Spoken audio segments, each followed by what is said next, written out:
नमस्कार दोस्तों, मैं चंद्रभूषण प्रसाद एक बार फिर से आप सभी का अपने इस YouTube चैनल में स्वागत करता हूं। आज मैं लेकर हाजिर हूं चैप्टर नंबर 3 ख्याति का लेक्चर नंबर 7। अब तक हमने 6 लेक्चर देख लिए हैं। आज मैं स्टार्ट करने वाला हूं लेक्चर नंबर 7, जो कि एक अलग मेथड पे बेस्ड है। टोटल हमने 4 मेथड सीख लिया है। आज हम लास्ट 5वां मेथड सीखने वाले हैं, जो है अधिक लाभ के पूंजीकरण की पद्धति। यहाँ भी हमें पूंजीकरण की पद्धति ही यूज करनी है, लेकिन वो कौन से लाभ की? अधिक लाभ की। पिछले मेथड में हमने देखा था औसत लाभ के पूंजीकरण की पद्धति। इसमें हम देखेंगे अधिक लाभ के पूंजीकरण की पद्धति। तो टोटल इसमें जो स्टेप होंगे वो 6 स्टेप होंगे। ठीक है, जैसे कि हम अधिक लाभ में 6 स्टेप को फॉलो करते थे, यहाँ भी हम 6 स्टेप को फॉलो करेंगे। ठीक है, जिसमें पहला स्टेप है विनियोजित पूंजी।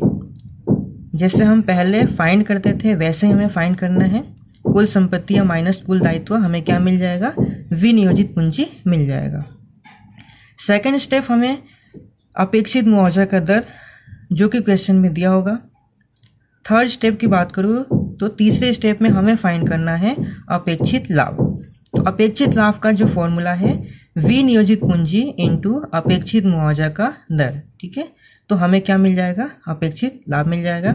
जो विनियोजित पूंजी दी गई है और जो मुआवजा का दर दिया गया उसको मल्टीप्लाई करेंगे तो क्या मिलेगा? अपेक्षित लाभ मिलेगा। चौथा स्टेप है औसत अथवा भारित औसत लाभ निकालना है। ठीक है, क्वेश्चन में लाभ का जो पैटर्न दिया होगा उस पर से हम देख सकते हैं कि हमें औसत लाभ निकालना है या भारित औसत लाभ निकालना है। उसके बाद आता है 5वां स्टेप अधिक लाभ। अधिक लाभ इक्वल्स टू औसत लाभ माइनस अपेक्षित लाभ। ठीक है, ये जो चौथे स्टेप में आएगा उसको हम औसत लाभ कहेंगे। उसमें से हमें तीसरे स्टेप यानी अपेक्षित लाभ को माइनस करना है। तो क्या मिलेगा हमें मिलेगा अधिक लाभ। ठीक है, अब लास्ट छठा स्टेप है ख्याति। तो यहाँ पे एक ही फॉर्मूला चेंज है। कौन सा? तो ख्याति का फॉर्मूला चेंज है। ये जो 5 स्टेप थे ये हम पहले भी करते थे। कौन से मेथड में करते थे? अधिक लाभ के मेथड में करते थे। ठीक है, तो ये अधिक लाभ का ही मेथड है, बट उसको हमें क्या करना है? पूंजीकरण करना है।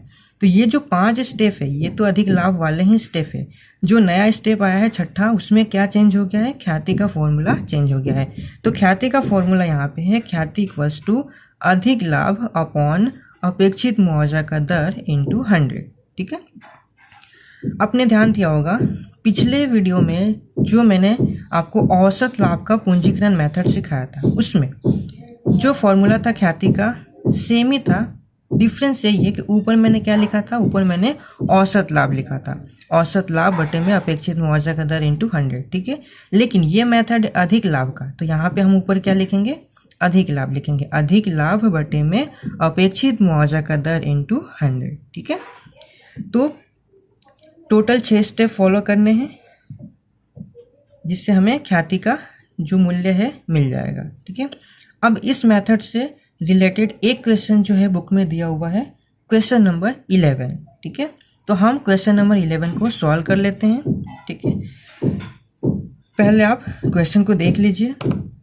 यहाँ पे क्वेश्चन नंबर 11 दिया हुआ है, प्रभा और प्रभु की साझेदारी पीढ़ी की ख्याति की कीमत अधिक लाभ को पूंजीकृत करने की पद्धति से निश्चित कीजिए। यहाँ पे हमें कौन सा मेथड लेना है? ये लेना है अधिक लाभ को पूंजीकृत करना। ठीक है, विनियोजित पूंजी की जो वैल्यू है 9 लाख, यहाँ पे डायरेक्टली दिया हुआ है। अपेक्षित मुआवजा का दर 12%, ये भी दिया हुआ है। और अंतिम 5 वर्षों का लाभ यहाँ पे दिया हुआ है। अब लाभ के पैटर्न को देखेंगे तो हमें पता चलेगा कि हमें औसत लाभ लेना है या भारित औसत लाभ लेना है। तो यहाँ पे देखिए लाभ कैसे दिया हुआ है। पहले साल 1 लाख, दूसरे साल 1,40,000, तीसरे साल 1,30,000। तो यहाँ पे लाभ में वृद्धि भी हो रही है और कमी भी हो रही है। तो जब लाभ में वृद्धि और कमी दोनों हो तो हम कौन सा लेते हैं? औसत लाभ लेते हैं, भारित औसत लाभ नहीं लेते हैं। तो यहाँ पे हम क्या लेंगे? औसत लाभ लेंगे। ठीक है, तो टोटल अब 6 स्टेप हम करते हैं। मैंने यहाँ पे शॉर्ट में क्वेश्चन लिखा हुआ है। ठीक है, विनियोजित पूंजी की जो वैल्यू है 9 लाख रुपए है और अपेक्षित मुआवजा का दर 12% दिया हुआ है। ठीक है, और पिछले 5 वर्षों का लाभ दिया हुआ है। ठीक है, अब यहाँ पे लाभ में कमी वृद्धि हो रही है तो हम डायरेक्टली क्या निकाल देंगे, औसत लाभ निकाल देंगे। ठीक है, औसत लाभ में क्या करेंगे, हम पहले इसका टोटल कर लेंगे। ठीक है, टोटल करेंगे तो हमारे पास आएगा 7 लाख रुपए।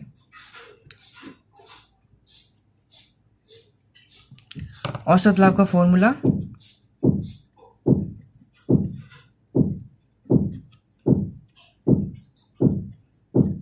बराबर कुल लाभ बटे में कुल वर्ष। कुल लाभ कितना आ गया, 7 लाख, और कुल वर्ष कितना दिया है, 5 वर्ष दिया हुआ है। इसको सॉल्व करेंगे तो आंसर आएगा 1,40,000, 1,40,000। तो ये 1,40,000 क्या आ गया, औसत लाभ आ गया। ठीक है, अब हम एक एक स्टेप को देख लेते हैं। फर्स्ट स्टेप हम लिखेंगे विनियोजित पूंजी।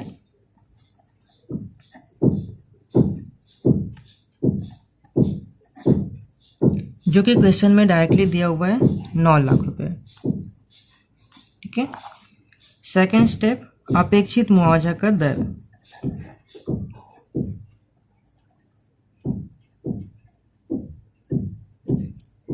ये भी क्वेश्चन में दिया हुआ है 12%। तीसरा स्टेप हमें फाइंड करना है अपेक्षित लाभ।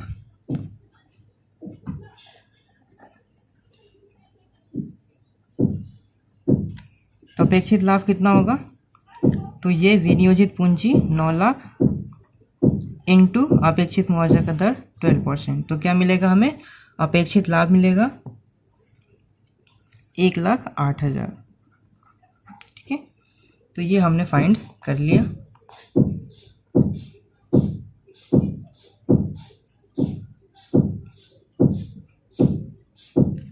चौथा स्टेप होगा औसत लाभ, जो कि हमने पहले फाइंड कर लिया था 1,40,000। अब हम फाइंड करेंगे 5वां स्टेप में अधिक लाभ। ठीक है, अधिक लाभ कितना होगा, तो उसका फॉर्मूला है औसत लाभ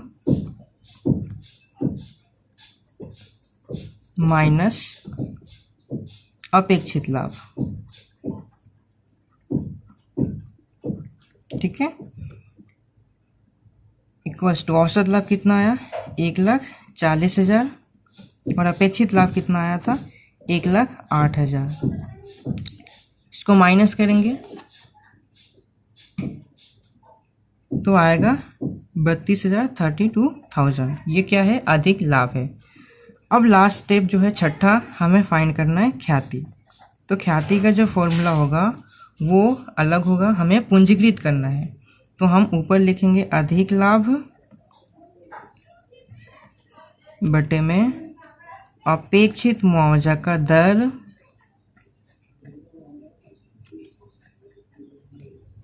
इंटू 100। ठीक है, अधिक लाभ कितना आया हमारा, 32,000। अपेक्षित मुआवजा का दर कितना दिया है, 12%, 12 इंटू 100। ठीक है, इसको सॉल्व करेंगे तो आंसर आएगा 2,66,667, 2,66,667 रुपये ये ख्याति की कीमत होगी। ठीक है, तो एक बार फिर से आप पूरा सॉल्यूशन देख लीजिए। सबसे पहले विनियोजित पूंजी 9 लाख दिया हुआ है, अपेक्षित मुआवजा का दर 12% है।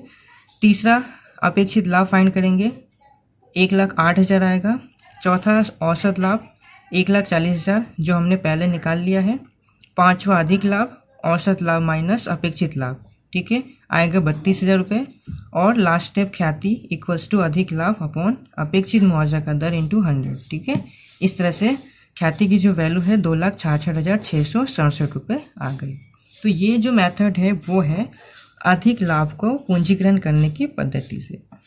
एक ही क्वेश्चन जो बुक में दिया हुआ है वो हमने सॉल्व कर लिया। अब सेम एक और उदाहरण जो बुक में दिया हुआ है वो आपको होमवर्क में करना है। मैं उदाहरण आपको स्क्रीन पे दिखा देता हूँ। क्वेश्चन को एक बार समझ लीजिए और खुद से सॉल्व करने की ट्राई कीजिए। देखिए यहाँ पे उदाहरण नंबर 8 दिया हुआ है। विराट और अनुष्का की साझेदारी पेढ़ी की ख्याति की कीमत अधिक लाभ को पूंजीकृत करने की पद्धति से निश्चित कीजिए। यहाँ पे हमें क्या लेना है, अधिक लाभ को पूंजीकृत करना है। ठीक है, विनियोजित पूंजी की वैल्यू दी है 7,80,000, अपेक्षित मुआवजा का दर 12% दिया हुआ है और अंतिम 5 वर्षों का लाभ दिया हुआ है। ठीक है, यहाँ पे देखिए लाभ कैसा है, 2 लाख, फिर 2,70,000, फिर 2,40,000, कमी वृद्धि दोनों दिया हुआ है। तो यहाँ पे हम औसत लाभ लेंगे। ठीक है, तो सेम जैसा कि हमने अभी क्वेश्चन देखा था, सेम वैसा ही क्वेश्चन ये है, तो आप घर पे खुद से सॉल्व कर लीजिएगा। अगर कोई डाउट हो तो कमेंट में कमेंट करके आप पूछ सकते हैं। आई होप ये लेक्चर भी आपको पूरी तरह से समझ में आ गया होगा। तो इस वीडियो को लाइक कीजिए, चैनल को सब्सक्राइब कीजिए और शेयर कीजिए। Thank you. यहाँ पर हमारा ख्याति चैप्टर कंप्लीट होता है। वैल्यूएशन ऑफ गुडविल के जो 5 मेथड हैं वो पांचों मेथड मैंने सिखा दिया है और उससे रिलेटेड जितने भी क्वेश्चंस थे बुक में वो सारे क्वेश्चन मैंने सॉल्व करा दिया हुआ है। एक क्वेश्चन जो लास्ट में बाकी है वो आप खुद से सॉल्व कीजिएगा। क्वेश्चन नंबर 12 जो है आपको यहाँ पे दिया हुआ है, अधिक लाभ की 2 वर्ष की खरीदी के आधार पे निश्चित करनी है। तो ख्याति जो है वो हमें कौन से मेथड से करना है, अधिक लाभ वाला मेथड लेना है जो कि तीसरा मेथड है। तो ये तीसरे मेथड का क्वेश्चन हमने पहले सीख लिया हुआ है, तो आप इसे खुद कर सकते हैं, मुझे कराने की कोई ज़रूरत नहीं है। अगर फिर भी आपको डाउट होगा तो आप कमेंट में पूछ सकते हैं। ठीक है, तो ये आपके पास डेटा दिया हुआ है। विनियोजित पूंजी 8 लाख, अपेक्षित मुआवजा का दर 12% और 3 वर्षों का लाभ दिया हुआ है। ठीक है, तो सिंपल सा क्वेश्चन है, आप खुद से सॉल्व कर सकते हैं। टोटल 12 क्वेश्चन है बुक में दिए हुए हैं, मैंने 11 क्वेश्चन करा दिए हैं, 12 क्वेश्चन आपको खुद से करना है। और एक और क्वेश्चन आपको करना है जो है उदाहरण नंबर 9। ठीक है, ये सबसे बड़ा उदाहरण है। क्यों? क्योंकि ये एक ही क्वेश्चन के अंदर 5 मेथड दिया हुआ है। ठीक है, आप उदाहरण देख लीजिए। यहाँ पे क्वेश्चन में लिखा है कि हरपाल, राजेश और जयेश की पीढ़ी की जो माहिती निम्नानुसार है। संपत्तियाँ 10 लाख, दायित्व 2 लाख, मुआवजा का दर 10% और 5 वर्षों का लाभ दिया हुआ है। ठीक है, तो ये क्वेश्चंस आपके सामने हैं। अब हमें करना क्या है, तो हमें टोटल 6 क्वेश्चन करने हैं। ठीक है, एक ही क्वेश्चन के 6 अलग अलग क्वेश्चन दिए गए हैं। पहला जो है पेढ़ी की ख्याति अंतिम 5 वर्ष के औसत लाभ की जितनी गिनना है। तो ये पहला मेथड है। कौन से मेथड है? औसत लाभ। ठीक है, 5 वर्ष के औसत लाभ जितना हमें ख्याति निकालना है। दूसरा जो है औसत लाभ के 3 वर्ष की खरीदी के आधार पर। ये भी औसत लाभ की पद्धति है, बट ख्याति की जो वर्ष है वो कितने वर्ष की है? 3 वर्ष की खरीदी है। तो ये पहला क्वेश्चन और दूसरा क्वेश्चन औसत लाभ के ऊपर बेस्ड है। तीसरा जो क्वेश्चन है भारित औसत लाभ की 2 वर्ष की खरीदी के आधार पे करना है। तो क्वेश्चन आपका यही रहेगा, बट उसमें मेथड कौन सा लगाना है? आपको भारित औसत लाभ लगाना है। ठीक है, अब क्वेश्चन नंबर 4 में लिखा है अधिक लाभ की 4 वर्ष की खरीदी के आधार पे। ठीक है, यहाँ पे हमें क्या लेना है? अधिक लाभ का मेथड यूज करना है और औसत लाभ कौन सा होगा? भारित औसत लाभ होगा। ये ब्रैकेट में दिया हुआ है। क्यों? क्योंकि यहाँ पे जो लाभ है कंटिन्यूअस क्या हो रहा है? इंक्रीज हो रहा है। तो हम क्या लेंगे? भारित औसत लाभ लेंगे। और 5वां क्वेश्चन है पूंजीकृत लाभ की पद्धति अनुसार।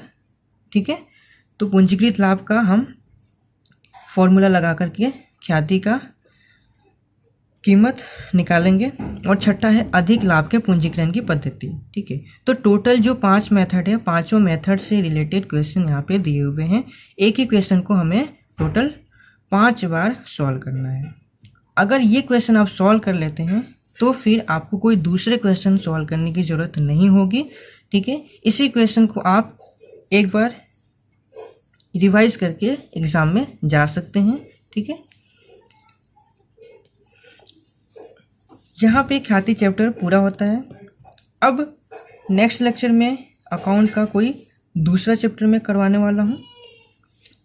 तब तक के लिए आप इस वीडियो को देखिए, लाइक कीजिए, चैनल को सब्सक्राइब कीजिए। Thank you.